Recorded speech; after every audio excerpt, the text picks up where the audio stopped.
everyone, welcome back to my YouTube channel BioBliss. In this video we are going to discuss about the microbodies. So basically microbodies are the minute vesicles.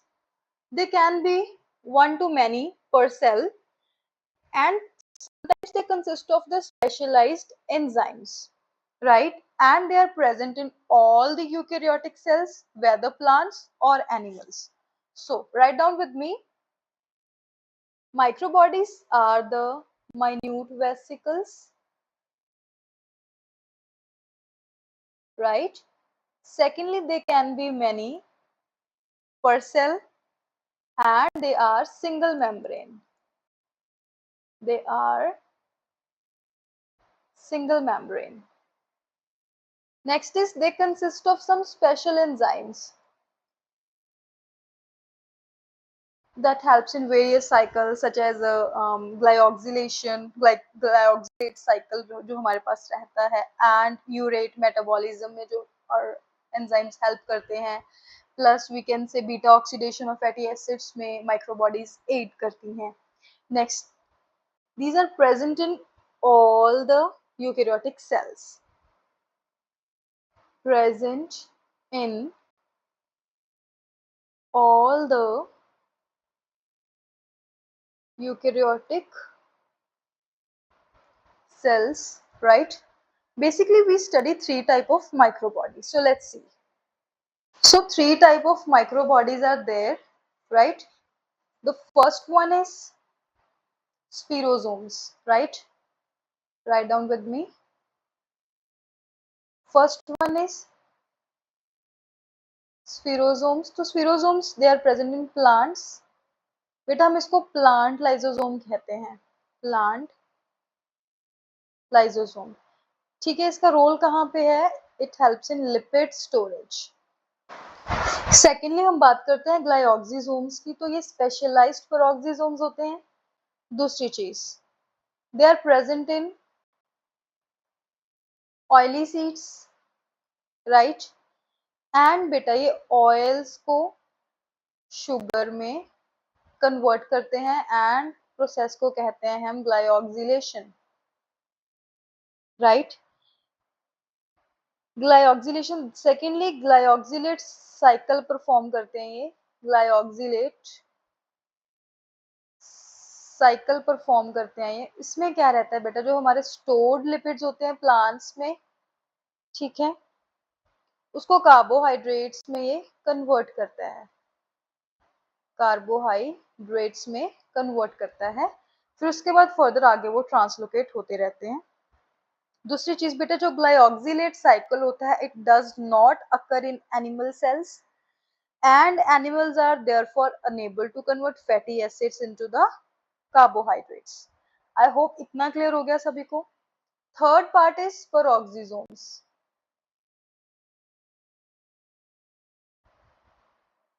Third one is peroxisome. तो peroxisome में क्या होता है देखिए, इसको हम detail में discuss करेंगे. यहाँ पे आप थोड़ा सा देखो कि प्लांट्स में पेरोक्सिसोम्स का क्या काम है बेटा. ये फोटो रेस्पिरेशन परफॉर्म करते हैं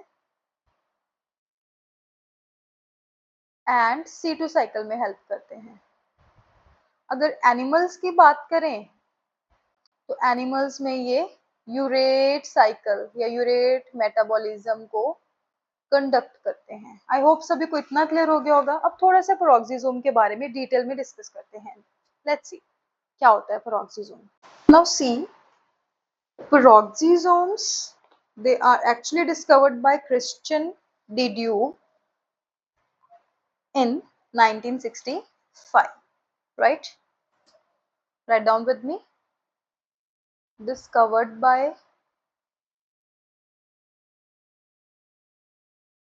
Christian de Duve in 1965, and it is single membrane bound small organelle. It is single membrane bound small organelle. Next, approximately its diameter is 0.5 to 1 micrometer.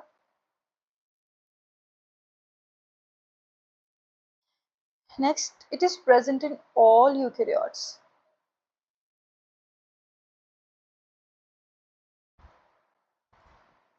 Now see, the term peroxisome, we can say it is named so because it produced and consumed hydrogen peroxide, right? If we talk about the structure of peroxisome, then beta it lacks DNA and ribosomes. But like mitochondria and plastids, they are self-replicating organelles. ठीक है? Like mitochondria and plastids, peroxisomes are self-replicating organelles. Right अब इनके पास अपना DNA नहीं है बेटा, ribosomes नहीं है, लेकिन फिर भी ये सेल्फ रेप्लिकेटिंग ऑर्गेनेलिज है। तो फिर इनमें से डीएनए कहाँ से आ रहा है? ठीक है, अब जैसे कि आप सभी को पता है कि इसके पास अपना डीएनए अपना राइबोसोम नहीं है बेटा, तो जितने भी प्रोटीन्स चाहिए होते हैं पेरोक्सिसोमल मैट्रिक्स को या मेम्ब्रेन ऑफ द पेरोक्सिसोम, तो बेटा they are encoded by nuclear genes, right? यहाँ पे लिखिए मेरे साथ, all the proteins of peroxisomes जो रहते हैं, they are encoded by nuclear genes, encoded by nuclear genes and synthesized कहाँ से होते हैं?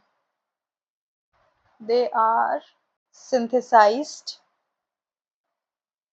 on ribosomes present in cytosol and beta they are then incorporated into the pre-existing peroxisomes and then incorporated to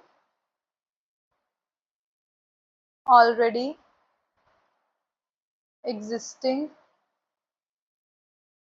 peroxisomes. I hope सभी को इतना clear हो गया होगा।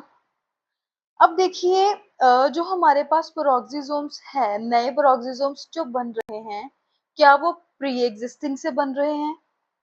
ठीक है, ग्रोथ एंड फिजन के द्वारा, या बेटा वो specialised compartment of endoplasmic reticulum से बन रहे हैं? ये एक्चुअली में डिबेट चलती आ रही है। ऐसे माना जाता है कि दोनों ही पाथवे से जो हमारे पेरोक्सिसोम्स हैं वो बन रहे हैं, राइट?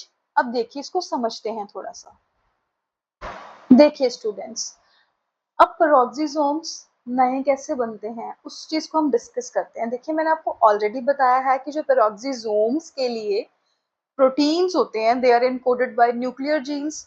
वो प्रोटीन्स बन कहाँ पे रहे होते हैं बेटा? जो साइटोसोल में राइबोसोम्स प्रेजेंट है एंड उसको प्री एग्जिस्टिंग पेरोक्सिसोम में ट्रांसफर कर दिया जाता है।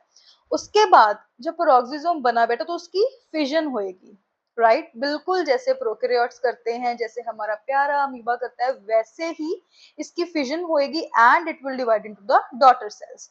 तो देखिए वो कैसे होता है, डायग्राम ड्रॉ करिए मेरे साथ। सपोज करो ये एक सेल है, ये रहा हमारा nucleus, right? This is the nuclear envelope, right? इसके ऊपर लगा हुआ है हमारे पास RER, rough endoplasmic reticulum, right? Rough endoplasmic reticulum के ऊपर लगा हुआ है एक राइबोसोम जो कि एनकोड कर रहा है प्रोटीन्स जो कि पेरोक्सिसोम्स को चाहिए होते हैं, राइट? अब देखिए, अब पेरोक्सिसोमल प्रिकर्सर वेसिकल्स बनेंगे। अब इसमें क्या रहेगा? देखिए, पेरोक्सिसोमल प्रिकर्सर प्रोटीन्स आएंगे जिसको कि सिंथेसाइज करा है membranes of the free ribosomes.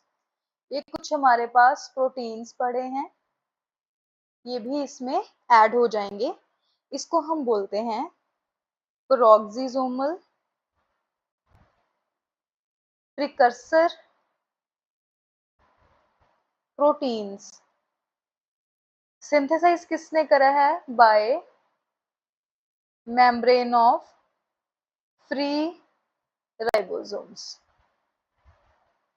Right. अब देखिए, तो अब हमारे पास बन जाएगा बेटा पेरोक्सिसोम। पेरोक्सिसोम में कुछ प्रोटीन्स हैं, राइट, दिस इज पेरोक्सिसोम। अब इसी की फिजन हो जाएगी हमारे पास, ये प्रोटीन्स कॉपी हुए, राइट, एंड फिजन के साथ ये डॉटर सेल्स में डिवाइड हो गए और हमारे पास नए पेरोक्सिसोम्स बन गए, right, daughter peroxisomes. I hope सभी को क्लियर हो गया होगा कि पेरोक्सिसोम्स जो रहते हैं हमारे पास वो कैसे बनते हैं। ठीक है, हमने क्या डिस्कस करा था कि ये हमारा ईआर है, जिसके जीन्स है basically it is encoded by nuclear genes, है ना, proteins are basically encoded by nuclear genes. अब जिसका ईआर है बेटा, तो हमने पढ़ा था कि specialised compartment from the ER से डिराइव हो रहे हैं ये। अब देखिए, ईआर से स्पेशलाइज्ड कंपार्टमेंट हमारे पास बना पेरोक्सिसोमल प्रिकर्सर वेसिकल्स, राइट।